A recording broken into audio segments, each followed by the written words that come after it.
Welcome back to my channel. Have you ever felt like you just couldn't get back on track? You know how to do your ketogenic lifestyle. Maybe you're low carb, keto, ketovore, carnivore, and you seem to keep falling off. Or maybe you just keep losing the same weight over and over. If you've been on a diet roller coaster, you are in the right place. This is Lisa with KETO Carnivore. I'm so excited that I get to share this amazing masterclass with you today, Mindset Reset Masterclass. It was about 5 or 6 years into my ketogenic lifestyle journey that I realized I had a carb addiction. And I came up with this concept, and it has helped me focus and get back on track. This is the type of video that you want to have pencil and paper ready. You want to take notes. I'm going to give you the 6 steps to reset your mind. And so let's go ahead and get started. Now, if you've ever been on a diet roller coaster like me, what do you like to do on a roller coaster? You scream. And that's what I feel like. All these years of dieting, all these years of trying different programs, up and down in my weight, losing the same weight over and over drives me nuts. So that's what we're going to do today. We're going to scream. So I've come up with an acronym called SCREAM. And we're going to go over those 6 steps and those 6 letters to learn the 6 mindset reset concepts that you need to know. And we're going to start from the end. We're going to start with M, and we're going to work our way all the way up to the S. We're starting with M because it is the most important. It is mindset, you guys, mindset. So let's just start at the very basic. What is an addiction? Obviously, an addiction is something that you keep doing even though it is harming you. And addictions could be a lot of different things, but we're talking about the carb and sugar addiction in this video. So if you have had trouble staying on your program, no matter where it falls under the ketogenic umbrella, let's talk about what's happening in your brain and why that's happening. So in your brain, you have your front brain and your back brain. I kind of gave them nicknames. So Phoebe is the front brain and BB is the back brain. We got to make it fun, right? So every time you fall off or cheat or relapse or whatever you want to call it, even if you just say, I'm going to just take one bite, it's Christmas or it's, my honeymoon. I'll tell you guys about that story later. When you take that one bite, it gives you a hit of dopamine, you guys, a hit of dopamine. And the back of your brain lights up and you just want more and more and more. When that back of that brain lights up, BB is going to tell you anything so that he can get what he wants. Oh, you can just take one bite. You're not going to gain all your weight back. Oh, it's just the holiday. It's your honeymoon. It's okay. But then when you take the one bite, of course, just taking the one bite, you're not going to gain all of your weight back. But the one bite turns into, oh, let's just finish the day. Oh, it's the middle of the week. Let's just finish the week. And then here you are. Oh my goodness, let's just start fresh at the beginning of the month.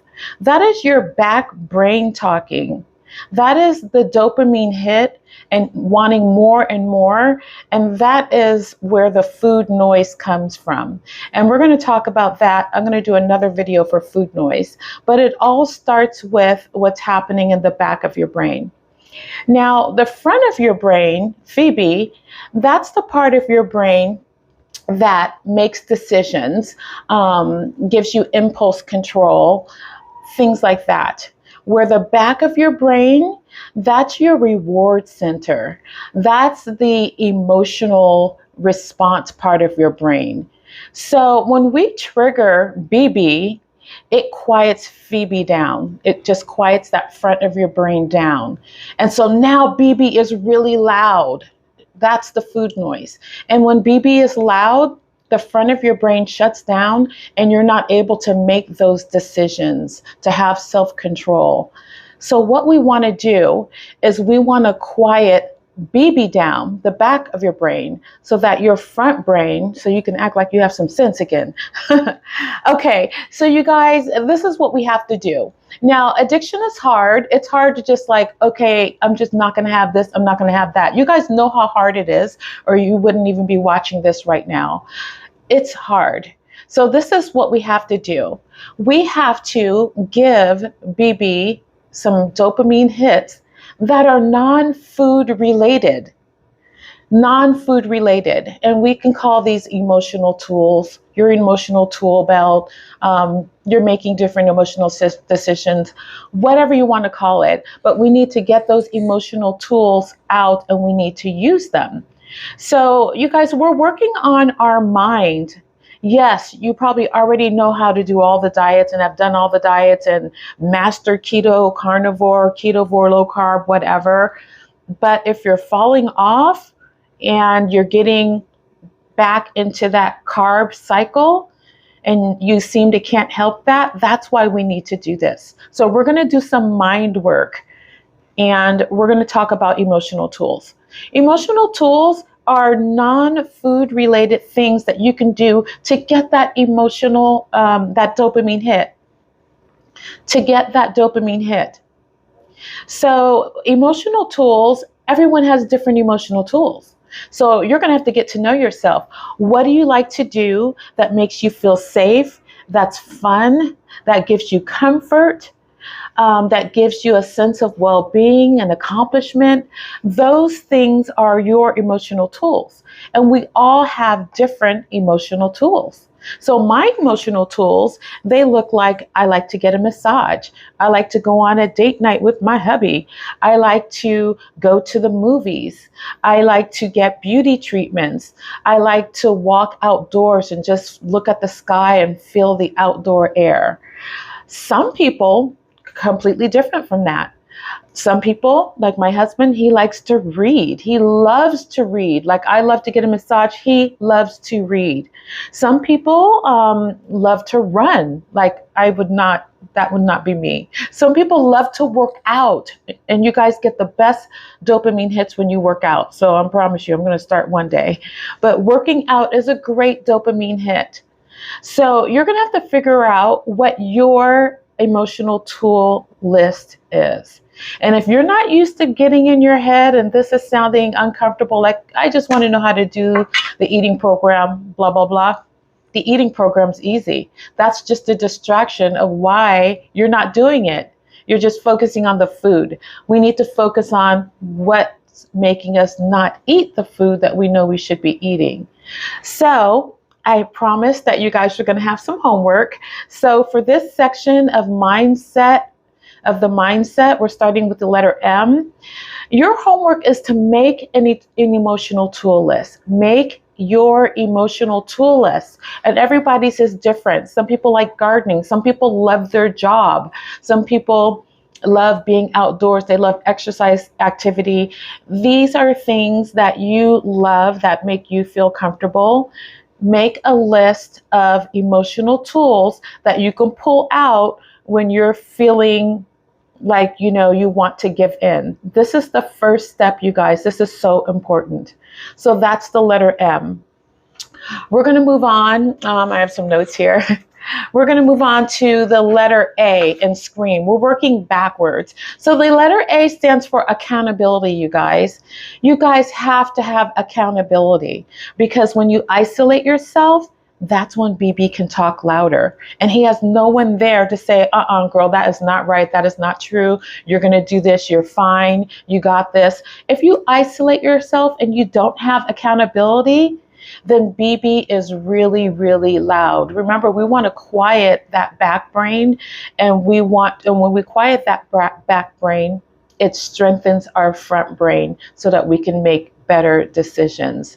So accountability, this is your responsibility, you guys. I wish that I can do it for you. I wish that I could just do it for my friends, my family, anyone that needs it. It is hard.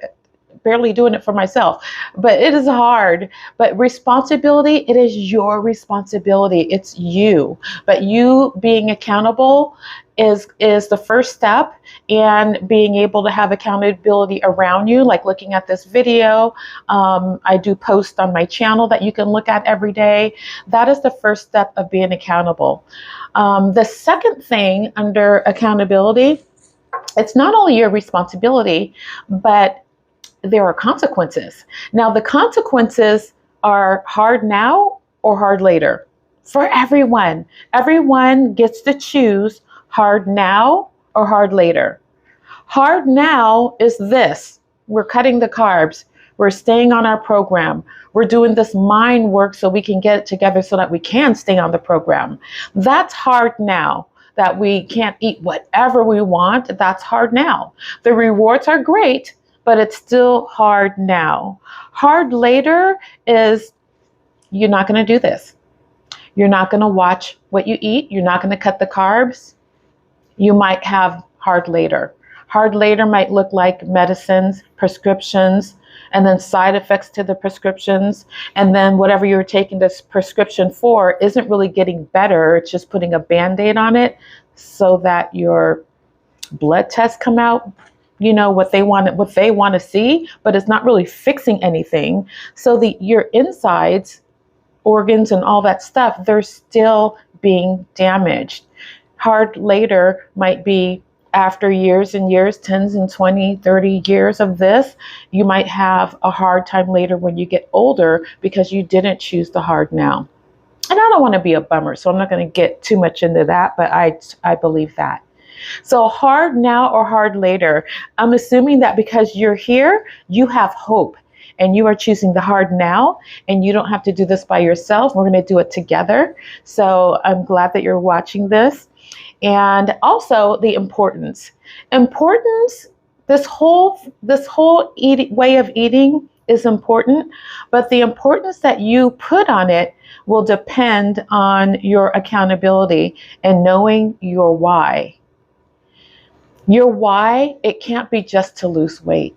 It can't be just to lose weight. Now, losing weight happens when you're getting healthy automatically, but if it's just your why, it's not big enough to keep you on this way of eating when it gets hard. Because when it gets hard, and it's just weight, I'm not saying that it has to be a bunch of health problems. Maybe you don't have a lot of health problems. You do want to lose weight, but maybe you have a family with grandkids or children that you want to be able to be mobile for later, that maybe they won't have to take care of you.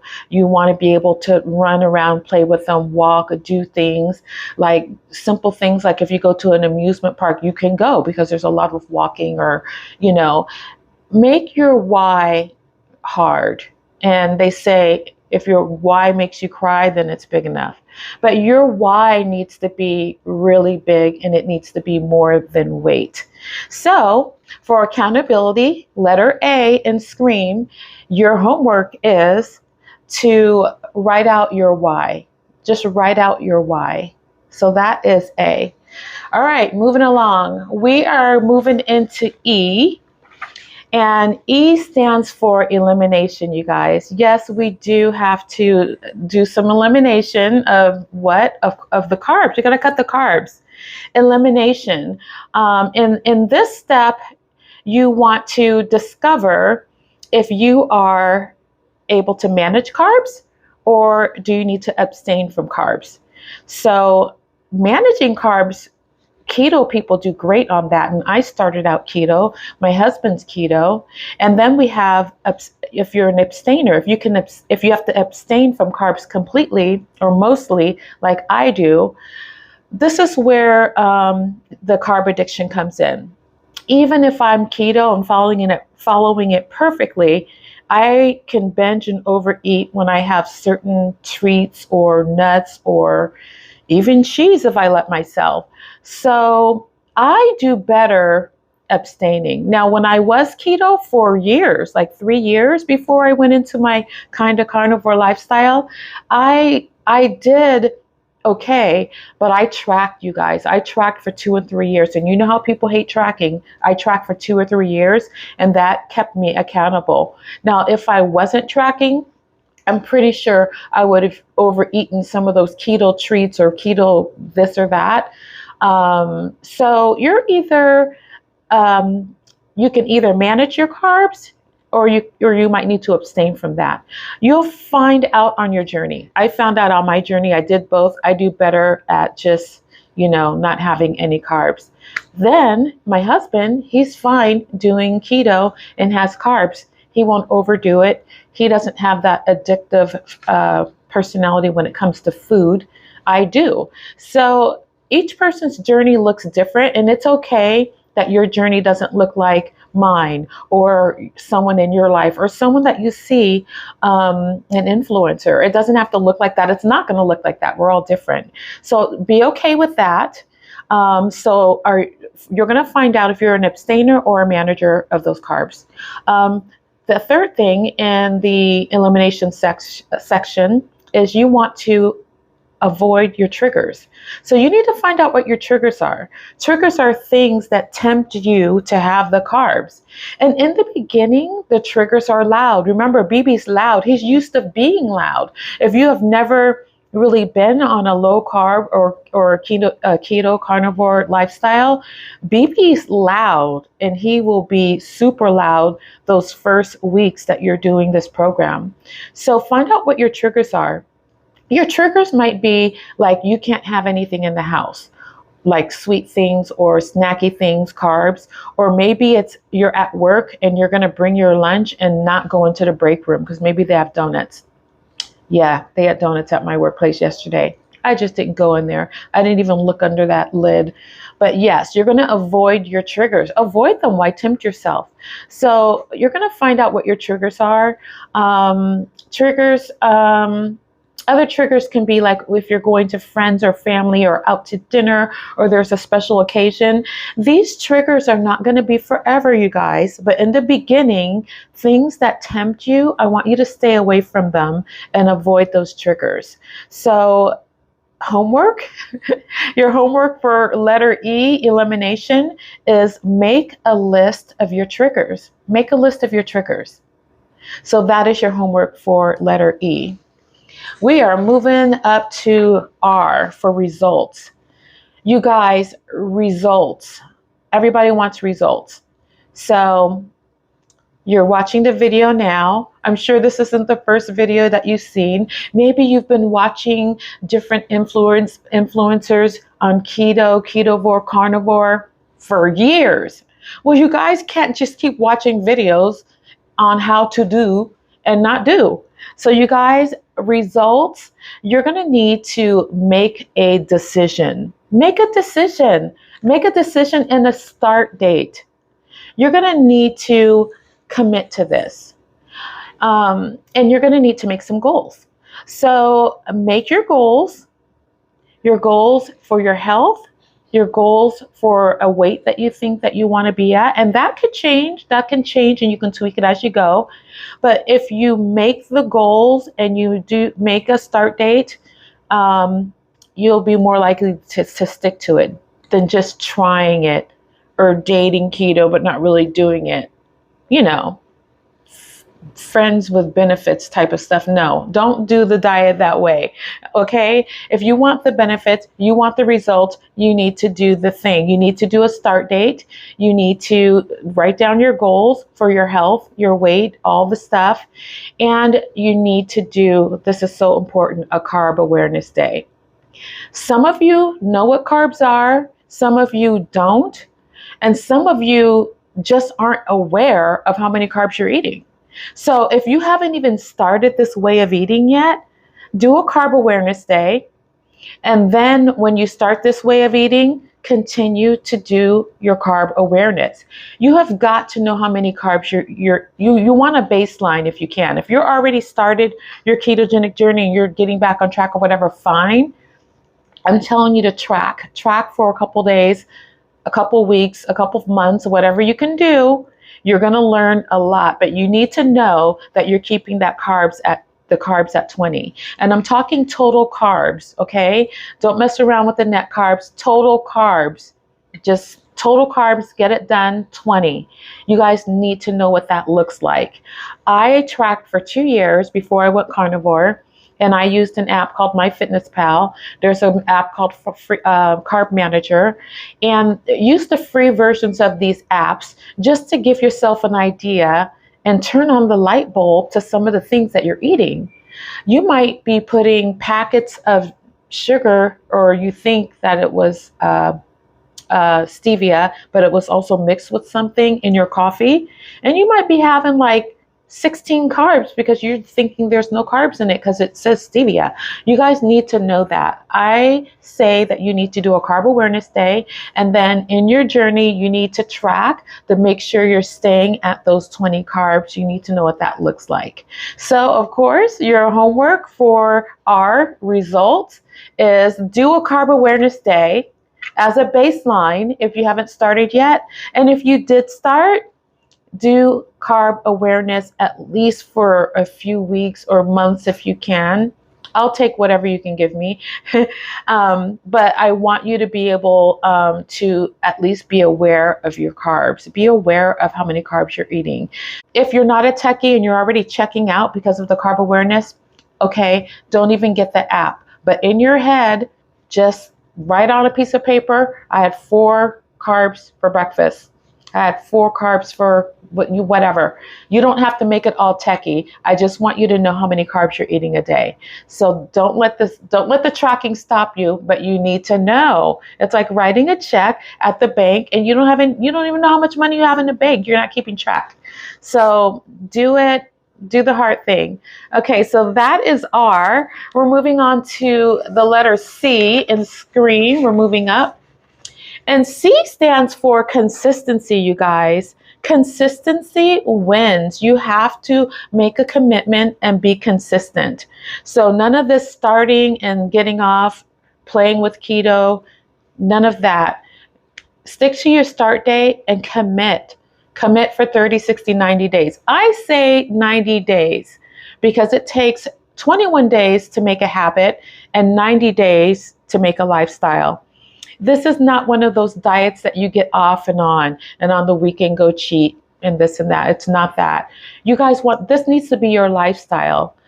You need to make some new habits for this lifestyle. And habits take 90 days. So shoot for the 90 days, but just keep in the back of your head, it takes 21 days to make a habit. So we're going to talk about that right now. When you're making that 21-day habit, BB is going to fight you. He doesn't want new habits. He doesn't want you to, when you go to the movies, stuff a bag of pork rinds in your bag instead of popcorn. He doesn't want that. BB wants the popcorn. He's going to try to talk you into, oh, it's the weekend, or oh, it's this or that. You guys, make new habits. And for the 21 days, it might be a little hard, but once it becomes a habit, then it's easy. It's just automatic. You won't even want it. The cravings go away. You guys, that's the best thing about this. Once you stop having those carbs, the cravings go away. And while you're making new habits, you can just expect the cravings to go away. But when it gets hard, what are you going to do? You're going to pull out your emotional tools that we talked about in the beginning of this video, and you're going to use those emotional tools until you get stronger. Even when you're strong, those are your emotional tools that will keep you on track. The other thing that you want to do with habits is you want to replace old habits with new habits, new healthy habits. So I don't want you to feel like I can never have this or never have that. Learn how to replace. So if you are going to the movies with friends, it's not, oh, I don't get to have nothing. No, you're just not having the popcorn. Bring your own snack. Bring a meat stick. Bring your pork rinds. Or if you're keto, you can bring a keto thing or something. But you don't have to eat the things that everyone else is eating, but learn how to enjoy the time with your friends and family.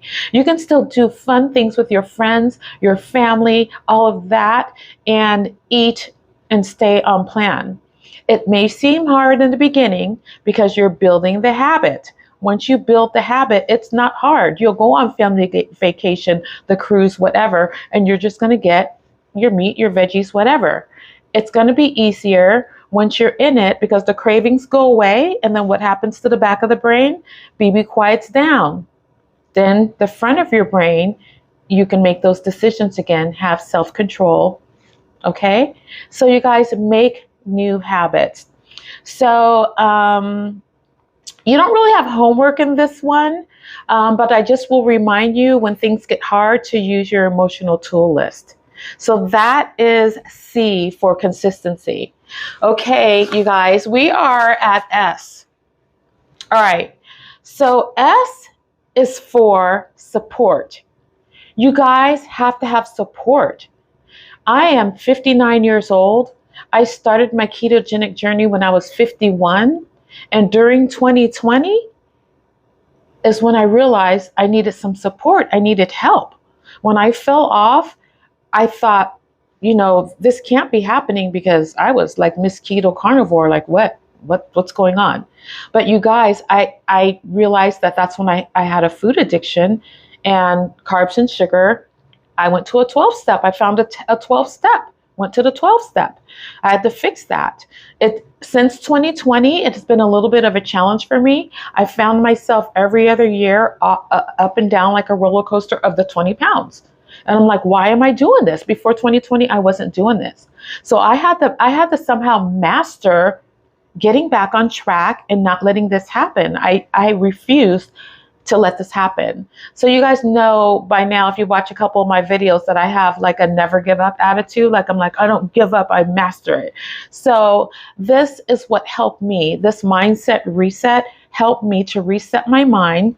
But you guys, I had to get the support that I needed. And even after that, the 12-step that I did, I was still struggling, but the support and the accountability, if you need more support, it's okay.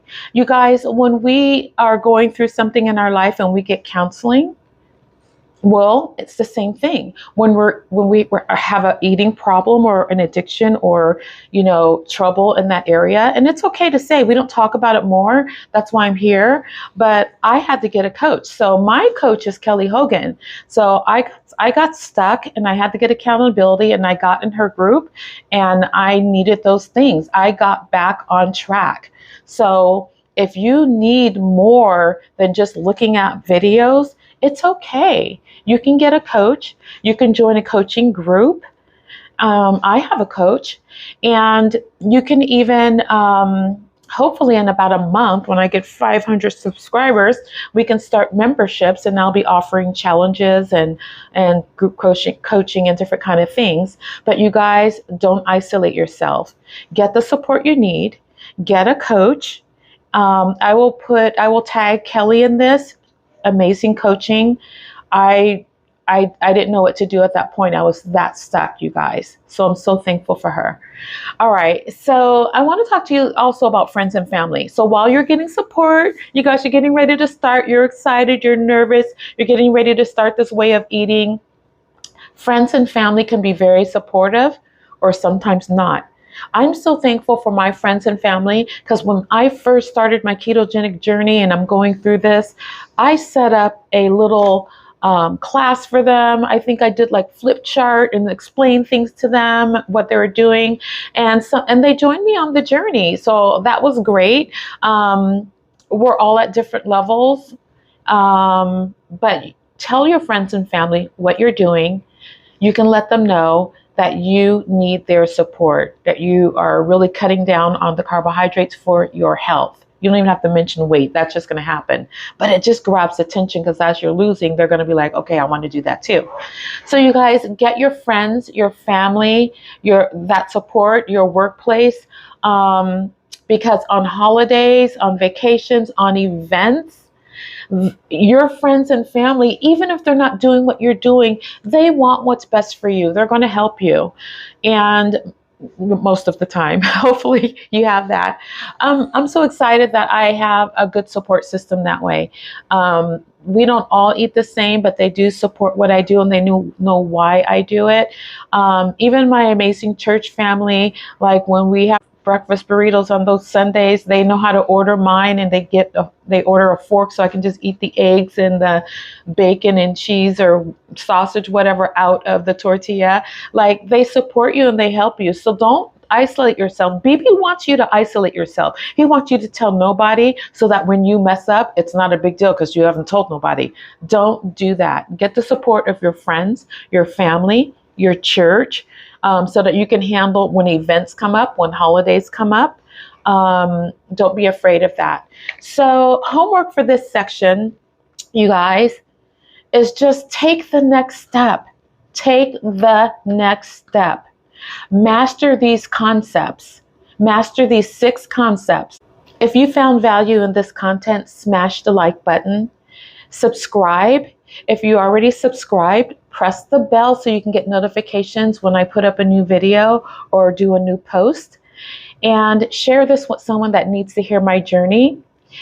And also, if you need to hear this again, because it was a lot of information and you need to get that pencil and paper out, that highlighter, go through those 6 steps, I promise you, if you master these 6 steps and apply them to your ketogenic lifestyle journey, you will see success. So until next time, you guys, have a great day.